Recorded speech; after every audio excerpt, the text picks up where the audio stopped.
Hello everyone and welcome back to my channel. My name is Sandra and I'm an English teacher in Thailand. And today's video is going to be super quick. I probably am going to call it a recap of yesterday's English camp.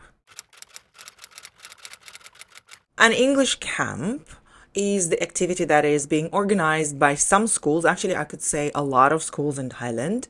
Usually they happen on Saturdays, so it's out of ordinary schedule activity. And they invite a lot of foreign teachers from different schools, even from different regions, if they have connections, if they have access to those teachers. So, for example, last year I lived in a different town, but through my connections with other teachers, I got to know the teachers from this school, and they invited me to the camp, to the exactly the same school that I was yesterday. And it happens all around Thailand. And I guess it's a really, really good thing. The children, they have exposure to real English language that is being spoken by foreigners. And when I say foreigners, this is something that I would like to expand on a little bit. So, for example, yesterday we had only me and teacher Joseph as kind of foreigners that are being recognized as real foreigners. What I mean is people who seem and look like an English semi-native speaker. I don't know how to say it correctly. So just to give you more perspective, we had most of the teachers working in the camp, Filipino teachers, and only me, a Ukrainian teacher, and teacher Joseph, the teacher from Kenya. We were considered as foreigners.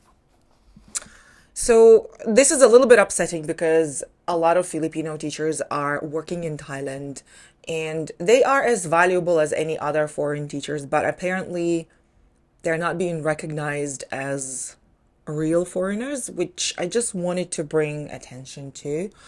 I don't think it's fair because they work as hard as us, and even if they do have some faults at speaking English, well, so do Ukrainians and so do Kenyans. We have accents. Most of the Ukrainian teachers have a very heavy Eastern European accent, which I hopefully don't have. I know that I do have some sort of accent, but it's not an Eastern European typical accent. And a lot of African teachers, they also have their own accent, and yet the Filipino teachers are being less recognized. Now back to the camp. So as I said, these events usually happen on Saturdays. They are being held by the schools, and it happens from around 9 a.m. to 3 p.m. roughly. Yes, I did wake up at 5 a.m. because we had assembly at 7, because you need to reach an assembly point where you're going to be picked up by the van because the transportation is organized, but you just need to get to the assembly point by yourself, which is fine by me. I had a really nice walk. It was around 2 kilometer walk, which I really love. And thanks God, right now the weather is much better.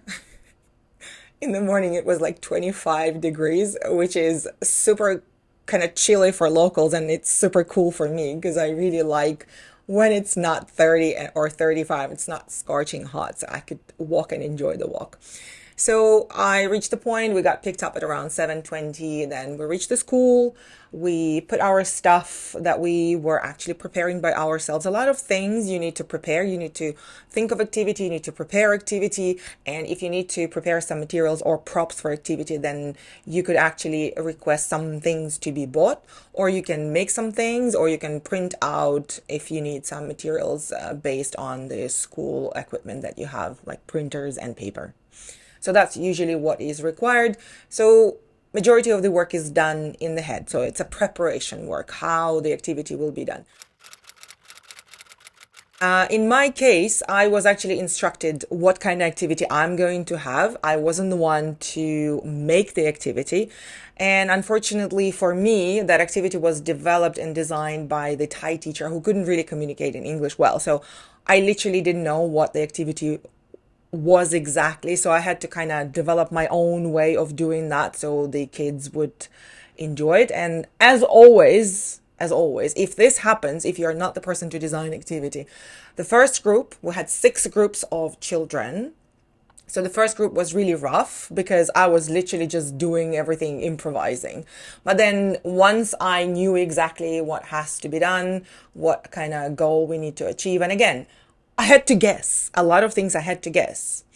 It's only because of miscommunication, because whatever happens in the Thai teacher's head when they design the activity, they could not properly communicate it to the middle link, which was the teacher who invited me to the camp. And then, so the main teacher who designed the activity wasn't really sure how it should be happening. And this vision of the activity she delivered to the person who invited me to the camp. And she gave me 30% of what she was told. So I literally had nothing to work with. But I can say that based on my experience at Apple, doing some field trips, doing some creative activities, I can literally whip up anything on the spot. And that's what I did. After first group, I already knew what exactly should happen.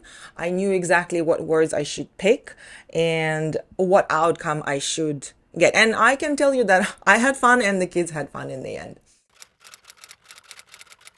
All of that might have seemed as if I was ranting, which I was, because it happens a lot here.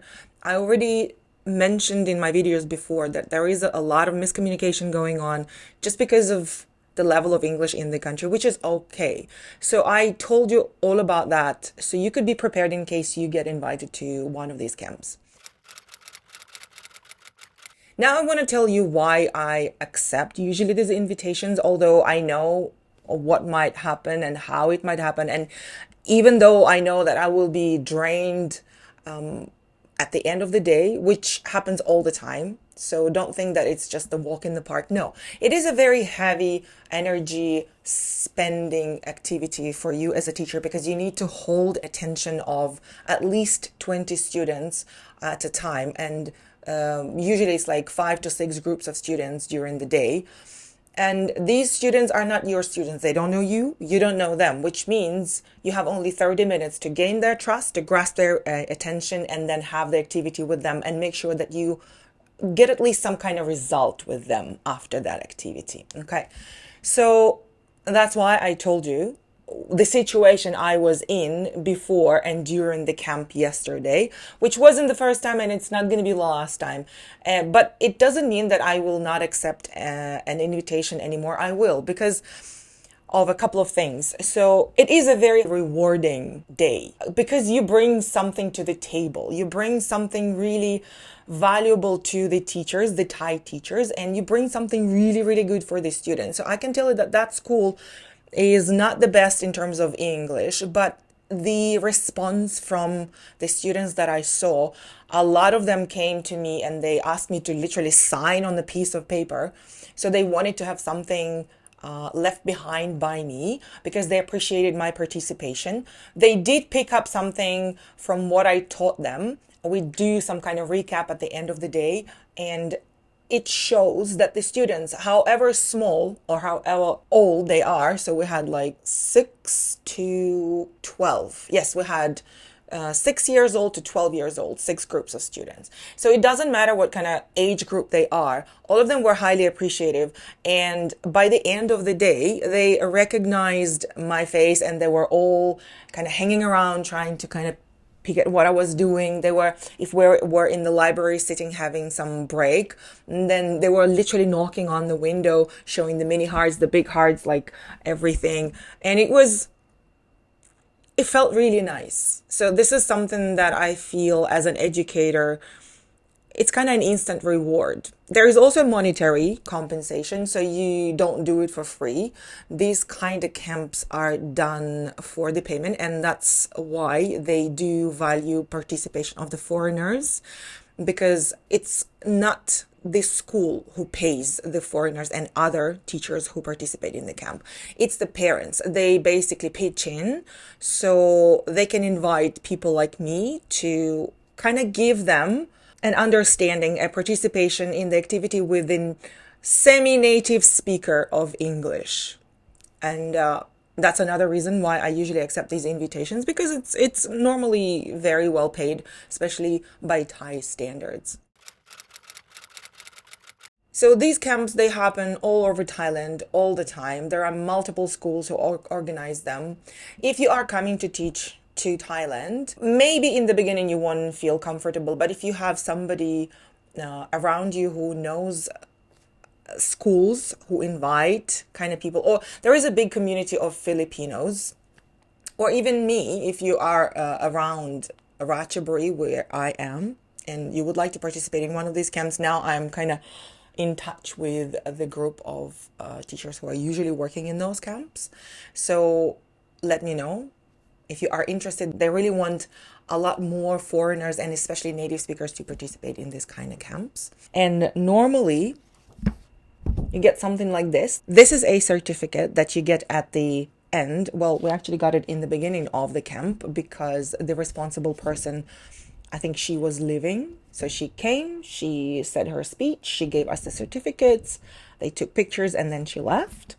But this might be something in your portfolio if you are planning to be an English teacher anywhere outside of your own country. These things usually are good proof that you have experience, which is good. And you can start making this proof literally from week 1 or 2, however soon you can get in touch with the people who actually organize this kind of camps.